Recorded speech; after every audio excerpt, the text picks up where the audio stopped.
السلام علیکم ورحمت الله وبرکاته. نن غواړم د تاسې رایه واخلم چې آیا دغه خبره چې زه کوم دغه ټولو خلکو سره دغسې نن سبا کېږي که نه یوازې مونږ سره دغسې کېږي. د یو خبرې ته زه متوجه شوی یم چې نن سبا که په هر مجلس کې کښېنې او یا مطلب په خپل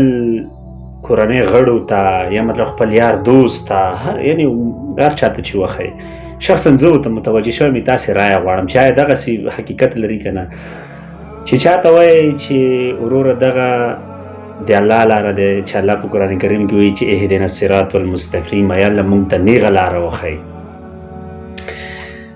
بیا ورته وایي چې دغه په خبره په قرآن حدیث کې راغلی دغه شی یا مطلب مه کوه ګناه ده دې سره د دنیا خرابېږي دې سره د آخرت هم خرابېږي. نو زه خو چې ګورم ما چې څومره لیدلي دي اکثریت ځایونو کې که نه عموما ټول انسانان نه ښیم شاید بعضې خلک ښه وي بعض وي خو اکثریت زه چې څومره ګورم ما درته وویل چې که هغه په خپلو فیملیونو کې نظر وکړو که هغه په خپلو انډیوالانو باندې نظر وکړو که په دې عموما مجموعې کې نظر وکړو که نه ټولنه کې چې چاته وایي چې وروره په دې شي کې د تاوان دی په دې کې د ګټه ده نن سبا دغسې په والله هغه د ګټې شي پاره نه ګوري هغه تاوان ته به لارې ته منډې وهي تاوان طرف ته به ورته چې وروره دا تاوان ده وپلانیه په خپل فامیل کې که هغه عموما که هر څوک وي که هغه د تا د مطلب د ژوند هر څه وي په ژوند کې د سره شریک وي که هغه مطلب د ټول د فیملي غړي وي ملګری وي یار دوست وي دا چې ورته وایي چې وروره په دې شي کې د تا تاوان ده ای چې نه خبره څه شی ده خبره دا ده چې ما څومره سوچ کړی ده خبره دا ده چې تاسې خپل هم دغه ګورئ که نه چې نن سبا په دې میډیا کې څوک د دین خبره شیر کوي که نه دین خبره کوي هغه پسې ډېر خرابات ویل کېږي واپسۍ کې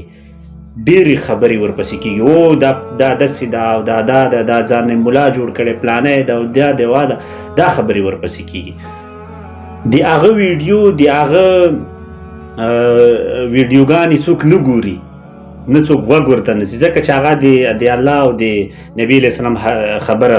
کوي که نه څوک غوږ نه ورته نیسي نه یې شیر کوي نه ښه نه او بیا که چېرته داسې شي کمنټونه یې وګوري ټولې منفي خبرې ورته لیکلي وي خلکو. که بیا بل طرف ته وګورئ چې نن سبا په ټیک ټاک کې هغه خلک ډېر مخې ته دي چې څوک چټیات وایي څوک په خولې کې مطلب یو رقم لفظ نه پرېږدي او وایي نو هغه بیا زموږ خلک تکړه شي هغه شیر کوي یا هغه خبر مطلب په ځان عملي کوي غواړي همغسې ځان هم جوړ کړي. نو زه نه پوهېږم چې د خلکو ایمانونه کمزوري شوي دي او که نه دا خلک په زور دغسې کوي یاره زه خو فکر کوم زه یم چې دا خلک په زور دغسې کوي ځکه دومره خو هم یو څوک زه فکر نه کوم چې د دین نه یو سړی دومره شاته پاتې هر سړی نن سبا په دین نه ښه پوهېږي فکر وکړي نن سبا تعلیم هم ډېر ده ټکنالوژي اثر هم ډېر ده هر څه شي ته لاسرسی شته ده چې ته وګورې دین هم ځان خبرولی شي